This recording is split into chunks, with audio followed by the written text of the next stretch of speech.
अस्सलामुअलैकुम, आप देख रहे हैं हो क्या रहा है। मैं हूं फैसल अब्बासी, मेरे साथ मौजूद हैं आरिफ निज़ामी साहब बार्सिलोना से। बहुत शुक्रिया निज़ामी साहब आपका। इसके साथ ही साथ पाकिस्तान पीपल्स पार्टी की सीनियर रहनुमा शैला रज़ा साहिबा भी हमें ज्वाइन कर रही हैं। शैला साहिबा आपका भी शुक्रिया। पाकिस्तान तहरीक इंसाफ से रमेश कुमार साहब भी मौजूद हैं। रमेश साहब आपका भी शुक्रिया। आज के प्रोग्राम में कुछ हम तस्करा करेंगे। एक तो जो सियासी महाजराई जारी है, फिर इसके साथ साथ नेशनल एक्शन प्लान को लेके हुकूमत अपोजिशन को ऑन बोर्ड करने की कोशिशें कर रही है। नवाज शरीफ साहब की सेहत के मामले से मुतालिक भी बात करेंगे। लेकिन निज़ामी साहब, सबसे ज़्यादा जो शोर है और अवाम जिस बात पे चीख रहे हैं, हकीकतन अवाम की जो चीखें निकल पड़ी हैं वो महंगाई को लेके हैं। पिछले साल इन्हीं दिनों महंगाई का तनासुब था 4.16%। आज विफाकी इदारा शुमारियात जो सरकारी इदारा है वो बता रहा है 9.4% महंगाई बढ़ गई है। यहाँ पे अब नाकामी किसकी है, किसको मुर्द इल्ज़ाम ठहराया जाए? देखिए, बात यह है कि ये नाकामी और कामयाबी का सवाल नहीं है। ये सवाल है कि अवाम का कचूबर निकल रहा है। और ये जो अभी IMF का पैकेज आने वाला है, रुपए की कदर गिरती जा रही है, ये महंगाई तो और भी बढ़ जाएगी। और ये बड़ी, मेरा ख्याल है कि ये बड़ी तशवीशनाक सूरत हाल है। इकॉनमी के हवाले से भी तो है ही खैर, लेकिन ये अवाम जो है, जो गरीब आदमी है, उसके लिए ये कोई अच्छी खबर नहीं है। ये रमेश कुमार साहब से पूछते हैं कि ये अपनी पार्टी और की हुकूमत है इनकी, ये कैसी हिकमत अमली है कि लोगों के ऊपर बोझ बढ़ता ही जा रहा है। और महज ये कह देने से कि जी ये पिछली हुकूमत का सारा कुछ था, अब तो आप हैं इक़्तिदार में और 8 महीने हो रहे हैं आपको। देखिए निज़ामी साहब, शुक्रिया। पहली चीज़ तो ये कि इस चीज़ का बिल्कुल हम सबको एहसास है, गवर्नमेंट को भी एहसास है कि जो महंगाई बढ़ी है और उतनी इनकम नहीं बढ़ी है, जिसकी वजह से ये प्रॉब्लम्स जो है वो बेलो पॉवर्टी लाइन जो लोग हैं उसके लिए बहुत बड़ा मसला बना हुआ है। और ये आज से नहीं है, जब भी जो हुकूमत आई है उसको ये चैलेंजेस का सामना करना पड़ा है।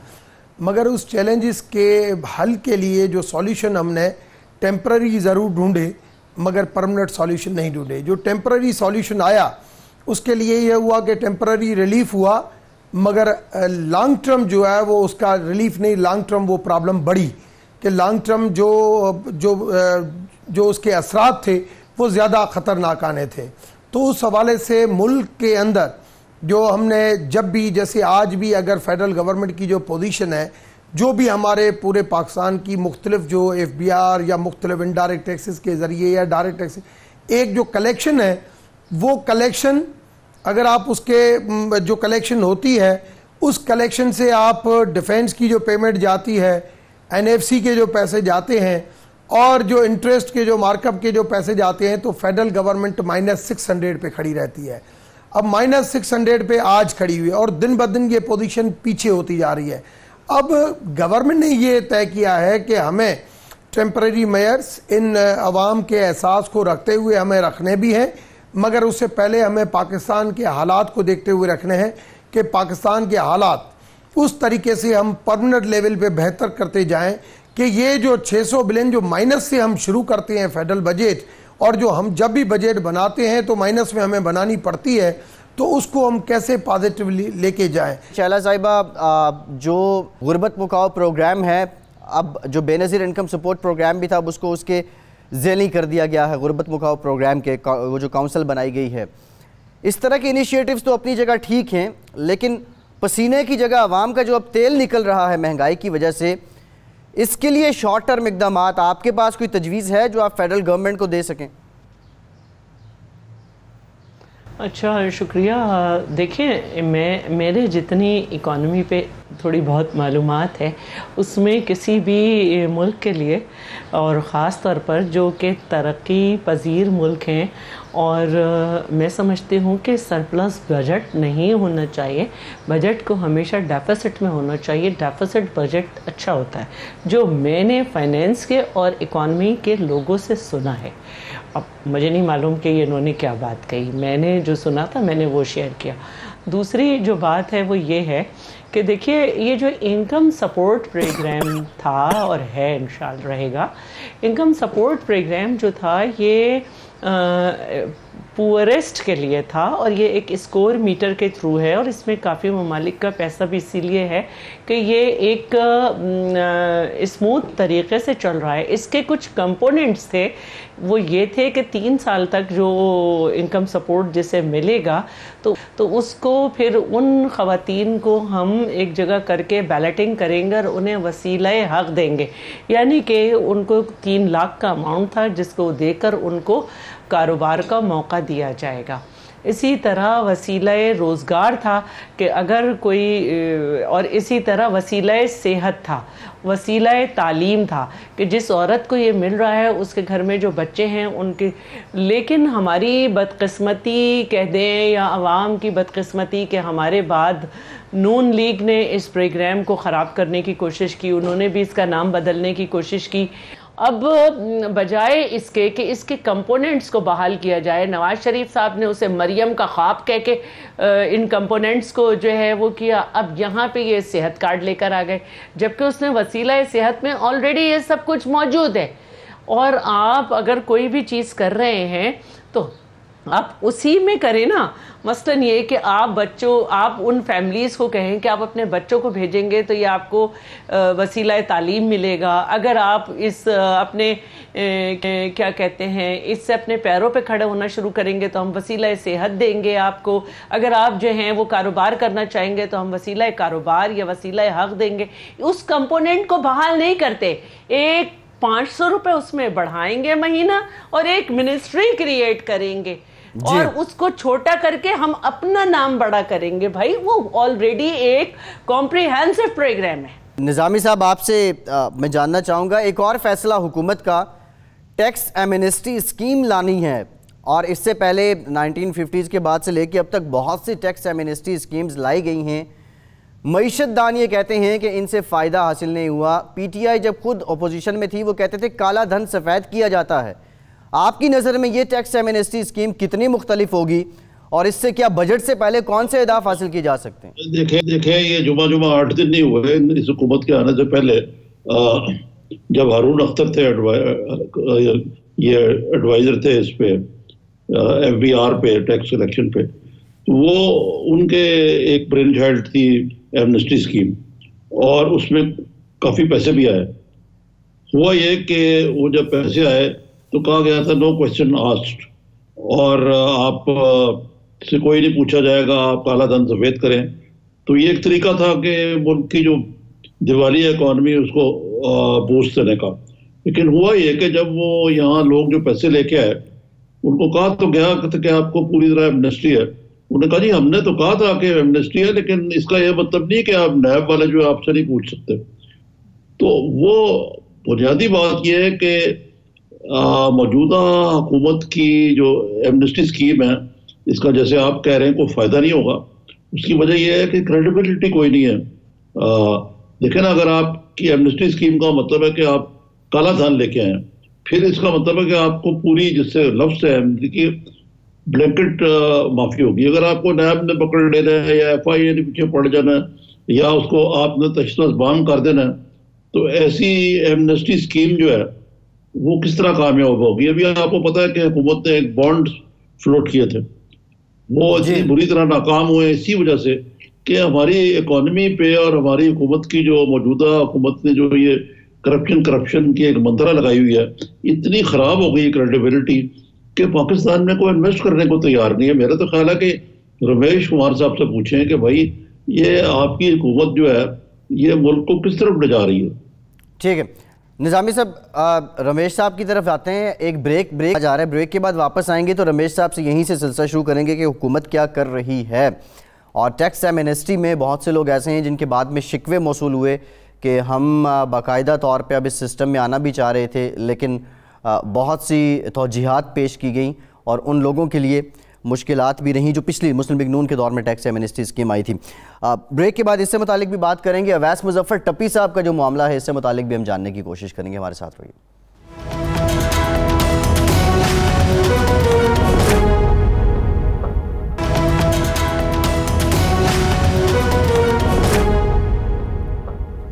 ब्रेक के बाद एक बार फिर से आपको खुशामदीद कहेंगे। ब्रेक से पहले निज़ामी साहब ने क्वेश्चन उठाया था, रमेश साहब से पूछें कि हुकूमत की पॉलिसी क्या है। रमेश साहब, IMF के पास पिछली हुकूमतें भी गई, आपकी हुकूमत भी जाना चाह रही है, पिछली हुकूमतें भी टैक्स एमनेस्टी लाती रही, आपकी हुकूमत भी ला रही है, और बहुत से मामलात हैं जो पिछली हुकूमतें करती रहीं और आपकी हुकूमत भी करती रही है। ये बता दें, तब्दीली कहाँ पे है? देखिए, शॉर्ट टर्म और लॉन्ग टर्म पॉलिसीज़ होती है।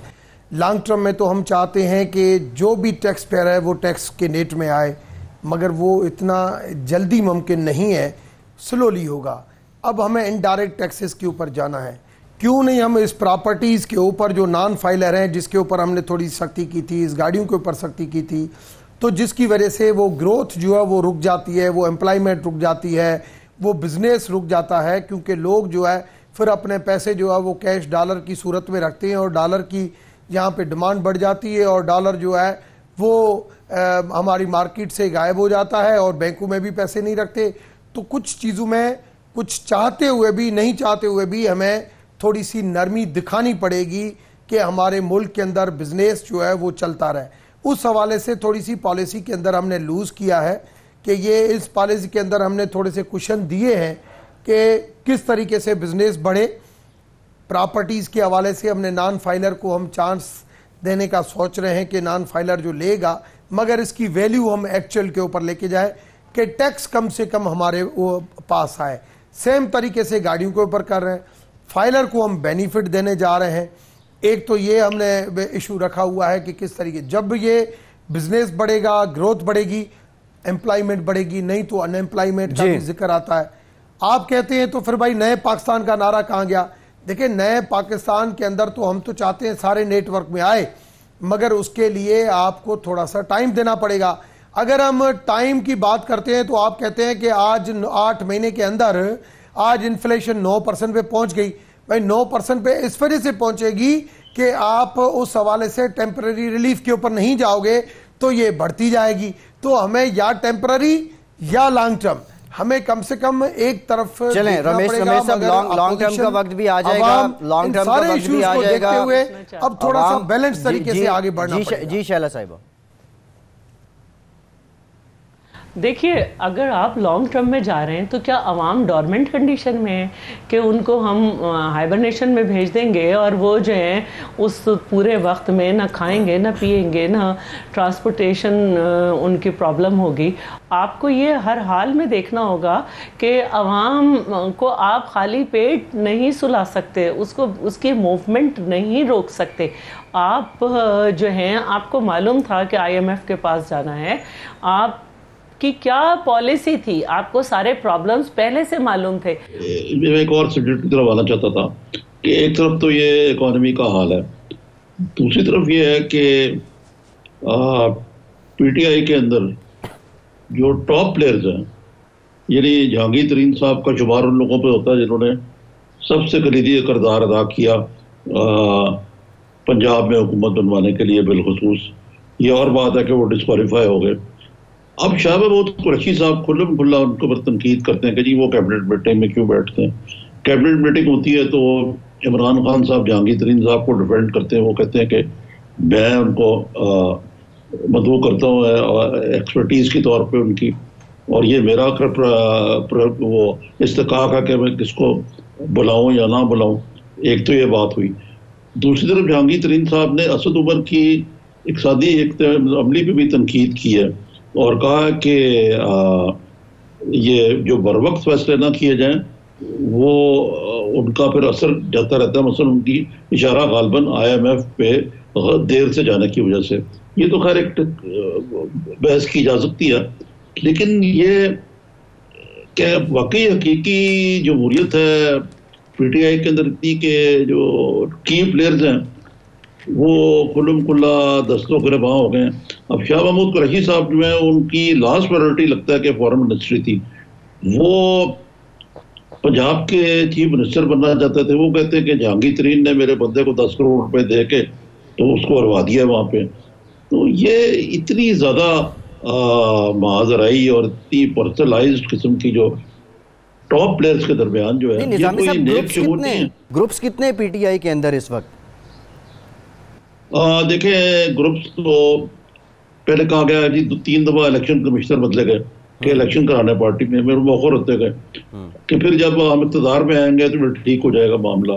लेकिन ये तो जो जो दुआ की मर्ज बढ़ता ही गया वाली बात है कि ग्रुप्स तो मुझे नहीं मालूम कितने, लेकिन कई किस्म के, एक तो कोalition है उसमें इस तरह के मामलात होते हैं, लेकिन जो कोर पीटीआई की टीम है खान साहब की, अगर वही एक दूसरे झगड़े पे उतर आए तो फिर बड़ा मुश्किल हो जाएगा इस हुकूमत को आगे चलाना।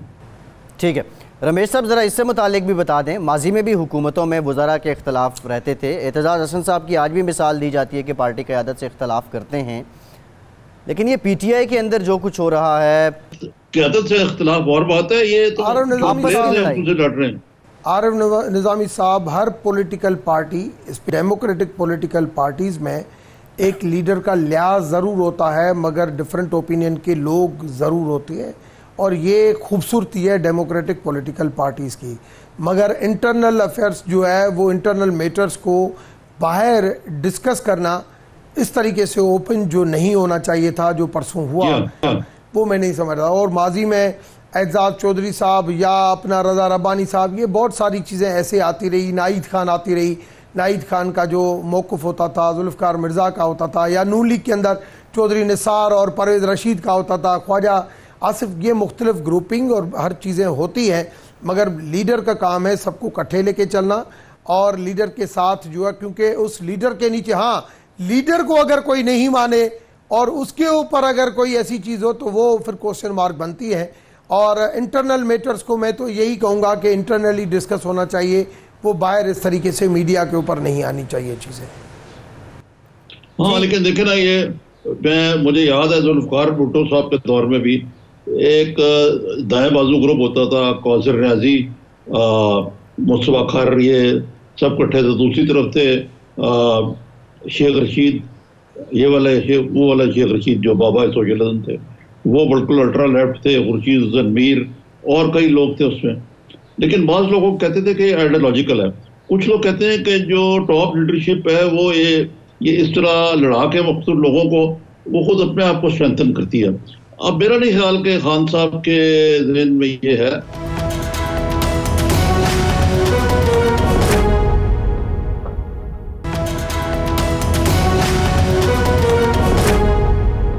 मैं मोहतरमा शैला रज़ा से पूछना चाहूँगा कि ये तो चले, ये लड़ाई झगड़ा है ही, इन्होंने एतजाज़ हसन की मिसाल दी, लेकिन एतजाज़ हसन का असूली इख्तलाफ हो सकता है, वैसे तो वो पार्टी के अंदर हैं। ये बताइए कि इस वक्त ये जो ट्रेन मार्च हुई, या जिसको ट्रेन मार्च नहीं कहते, बिलावल भुट्टो साहब की, वो खासी उससे काफ़ी इर्तिआश पैदा हुआ है। पीटीआई में शेख रशीद साहब कहते हैं कि ये इमरान खान साहब ने खुद कहा है कि इनको पैसे दे के लाया गया था। तो ये एक इतना खजाना है आपके पास कि आप रेलवे स्टेशन पे, हर रेलवे स्टेशन पे बंदों को 2000 रुपए दे के लाए। अच्छा निज़ामी साहब, बात ये नहीं कि एप्रोप्रिएट फोरम पे शाह महमूद कुरैशी ने बात नहीं की। ये बात ठीक है कि पार्टी डिसिप्लिन होता है, पार्टी में बहुत सारे फोरम होते हैं जिस पे बात करनी चाहिए, और जिसने उस फोरम के अलावा बात की, अपनी अपनी पार्टी के डिसिप्लिन को तोड़ा, उसने उसके हिसाब से फिर उसको तारीख़ ने जज किया। लेकिन यहाँ पे बात जो है वो हो क्या रही है, ये कहना चाह रहे हैं शाह महमूद कुरैशी साहब कि पीटीआई का ये दावा है कि हमने क्योंकि करप्शन के ख़िलाफ़ आवाज़ बुलंद की थी, हमें उस पर मैंडेट मिला, और इमरान साहब हमेशा कहते थे ऐसे लोगों को निकाल फेंको, ये करो वो करो। तो अब तक सिर्फ 2 सियासतदान हैं, एक जहांगीर तरीन साहब, एक नवाज शरीफ साहब, जिनको 62(1)F पे जो है नाअहल किया गया है।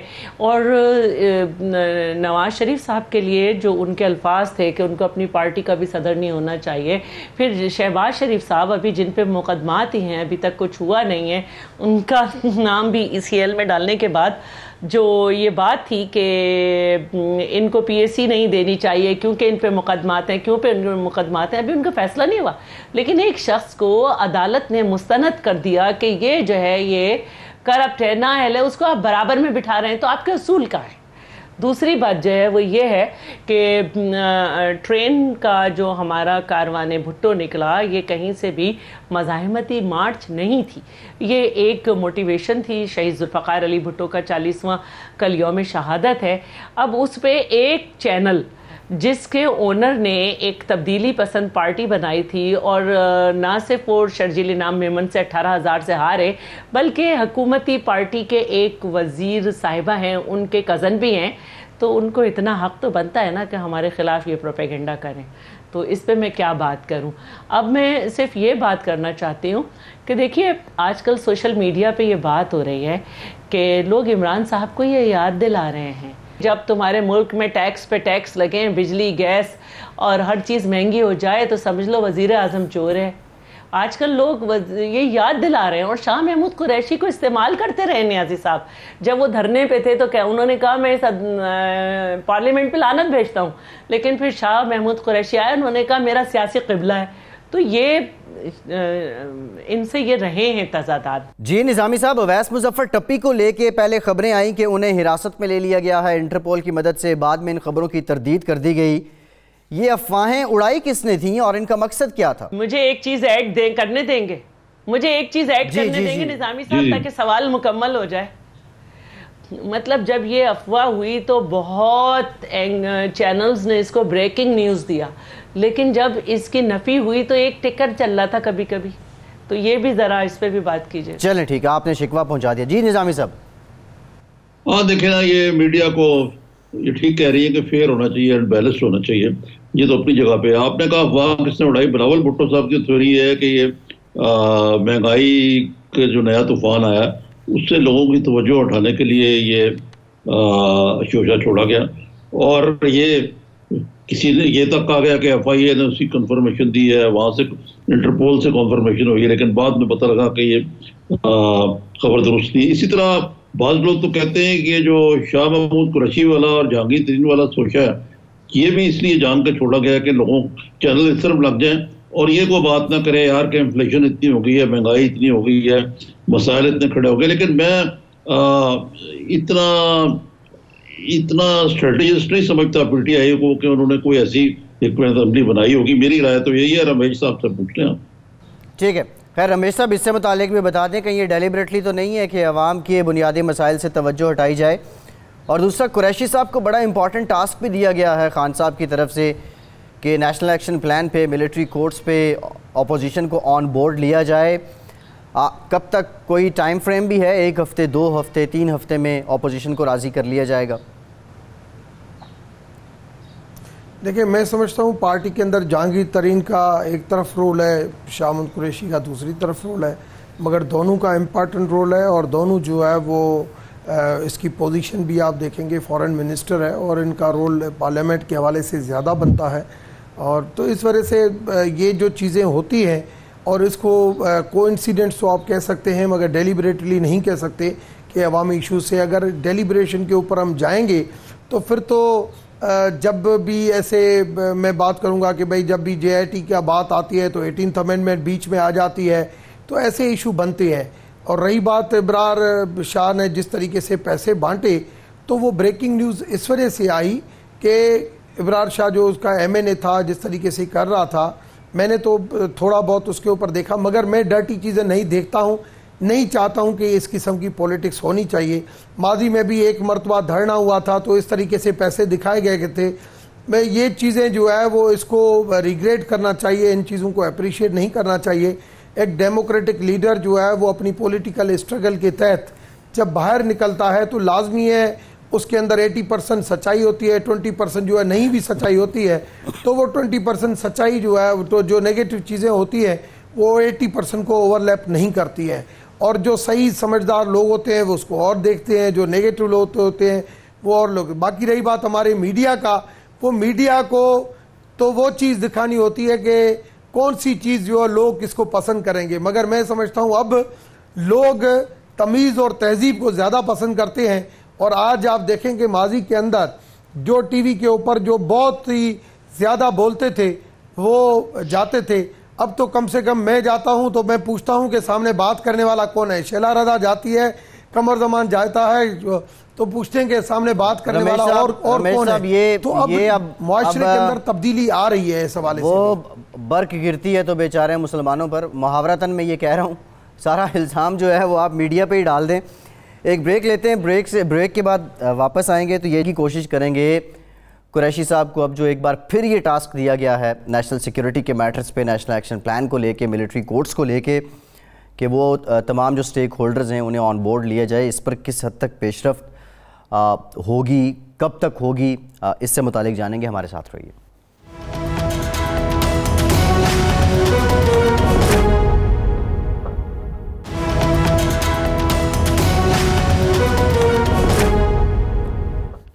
ब्रेक के बाद एक बार फिर से आपको खुशामदीद कहेंगे। निज़ामी साहब, जो इंतहाई सेंसिटिव मामलात हैं उसमें नेशनल सिक्योरिटी, फिर इंटरनल सिक्योरिटी और नेशनल एक्शन प्लान, लेकिन हम पिछले एक महीने से देख रहे हैं, इस पे ख़बरें तो आ रही हैं, मिलिट्री कोर्ट्स का मामला अपनी जगह है, लेकिन अभी तक कोई पेशरफ्त नहीं हो सकी, स्टेक होल्डर्स ऑन बोर्ड नहीं आ सके।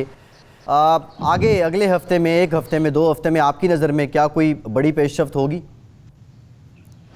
यकीनन देखें, इसमें एक तो ये ऑपोजिशन का जो इजलास हुआ जिसमें स्काइप पे गालबन खुर्शीद शाह भी शरीक थे, एक तो उन्होंने फैसला किया कि हम ब्रीफिंग लेने कहीं नहीं जाएंगे, कौमी असम्बली में ब्रीफिंग देनी चाहिए खान साहब को। ये मेरा ख्याल है कि दोनों हुक्मरान जमात और अपोजिशन को ये जो नेशनल सिक्योरिटी के इशू हैं, बड़ी मुश्किल से, बड़ी कुर्बानियाँ देख के, बड़ी सारी दुनिया की ताने सुनने के बाद हमने इस मुल्क में और दहशत गर्दी को काबू में लाया है। और ये इसकी बहुत कम मिसालें मिलती हैं दुनिया में, जिस तरीके से पाकिस्तान में ये सिक्योरिटी फोर्सेस और सियासी हुकूमतों को भी क्रेडिट जाता है कि यहाँ पे हमने काफ़ी पेशरफ्त की है। अब उसको अपनी बाहमी झगड़े के नज़र नहीं करना चाहिए। और इसमें आपने शाह महमूद कुरैशी का रोल कहा, मुझे ये नहीं समझ आती कि पाकिस्तान के जो वज़ीर आज़म है इमरान खान साहब, उनको लोगों ने इलेक्ट किया है, वो इसलिए नहीं किया कि वो एक बादशाह सलामत बन के बनी गला में बैठ जाएं, और वो अपोजिशन से बात करना भी तौहीन समझें अपनी। उनको खुद ऑन बोर्ड लेना चाहिए। भैया नवाज शरीफ के में बड़ी खराबियाँ होंगी उनके नज़दीक, लेकिन वो बनी गला खुद चल के गए थे खान साहब के पास। तो ये क्या, किस किस्म की जमहूरियत है जो पाकिस्तान में नाफिज करने की कोशिश की जा रही है। अभी इसके अंदर आप दूसरी चीज ऐड कर रहे हैं एक और, कि ये जो इलेक्शन कमीशन के अरकान है बलूचिस्तान से और एक और है, उस पर एक वकार का मसला बना लिया है कि जी हम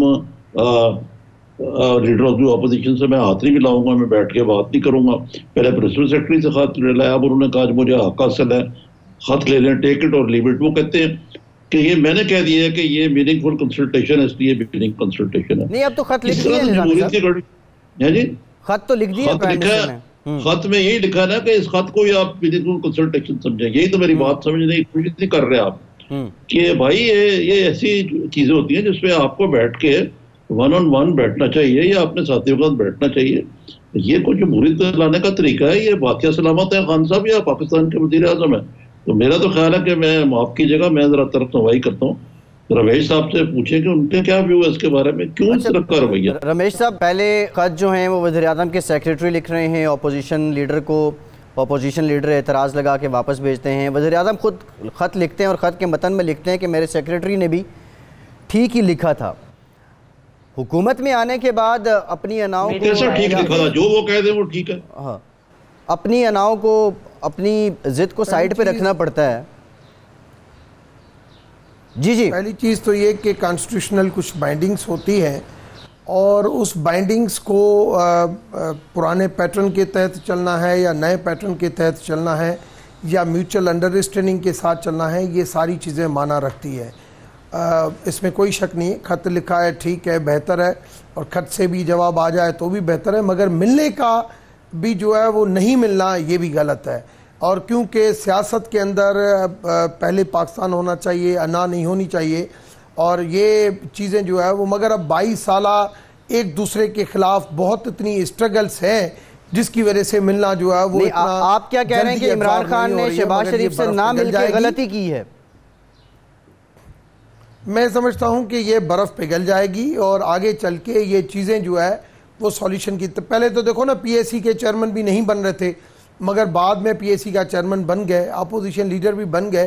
तो ये भी चीज़ें, क्योंकि एक इलेक्शन कमीशन नहीं है, कॉन्स्टिट्यूशन के अंदर अपोजिशन लीडर और गवर्नमेंट का प्राइम और लीडर ऑफ द हाउस की मुलाकातें किसी न किसी इश्यूज़ के ऊपर होती है। मगर ये शुरुआत क्यों आई, देखिए ना, ये शुरुआत क्यों आई, ये एग्रेशन क्यों आई, क्योंकि एक लफ्ज़ की वजह से आई। बार बार यही कहा जाता है selected prime minister, selected prime minister. Even Shahbaz Sharif ने एक मरतबा जब बैठे थे तब भी ये बातें हुई। ये मैं एग्री करता हूँ आपसे और ये बर्फ पिघलना जब वहां पे पीटीआई की तरफ से शुरू हुई तो फिर नून लीग ने उसको जो है वो एग्रेशन बढ़ाई। जब नून लीग की तरफ से ठंडक आई है अभी तो पीटीआई की तरफ से, मगर वक्त और हालात दोनों को नजदीक लेके आएंगे, क्योंकि ये वक्त की भी मजबूरी है, हुकूमत की मजबूरी है कि ये दोनों चीजें इकट्ठी जब चलेंगी तब ये कॉन्स्टिट्यूशनल बाइंडिंग पूरी हो सकेगी। और नहीं तो इसके अंदर हर इशू के ऊपर अगर कमेटियां बनती जाएंगी तो क्यों, कमेटी का है कुशन मगर फिर वो सही नहीं है। और ये कोऑर्डिनेशन जो है वो मुल्क की भी बेहतरी में है और पार्टीज की भी बेहतरी में है, और इसी तरीके से पैटर्न चलेगा, फिक्र नहीं करें उस चीज। ठीक है रमेश साहब, लेकिन हुक्मरान जमात का रवैया ज्यादा कर्टियस होता है। दूसरी आपने एक मीडिया के हवाले से बात की कि मीडिया, देखिए मैं समझता हूं कि मीडिया का एक पॉजिटिव रोल भी है और कुछ अगर ऐसी चीजें हैं वो भी time to time positive role भी है। ठीक है रमेश साहब, ठीक है। शैला साहिबा आपकी तरफ आऊँगा। शहबाज शरीफ सेलेक्टेड प्राइम मिनिस्टर कहते हैं, बिलावल भुट्टो उनको पपेट कहते हैं, अपोजिशन हुकूमत महाजराई जारी है, 8 महीने से पार्लियामेंट की कारकर्दगी मायूस कुन है, कानून साजी ना होने के बराबर है। कल को आपकी जमात नून लीग वाले, पीटीआई वाले अवाम के पास क्या लेके जाएंगे? अवाम में अब इतना शऊर हो गया है, अवाम को समझ आ गई है कि आपका बुनियादी काम कानून साजी है। ये जो कारवाने भुट्टो निकला था ये तो बड़ी कम बोगियाँ थी। कराची से जो खवातीन सवार हुई थी वो इतनी थी कि हमें वापस भेजना पड़ा। आप सरदार शाह के हल्के की बात कर रहे हैं।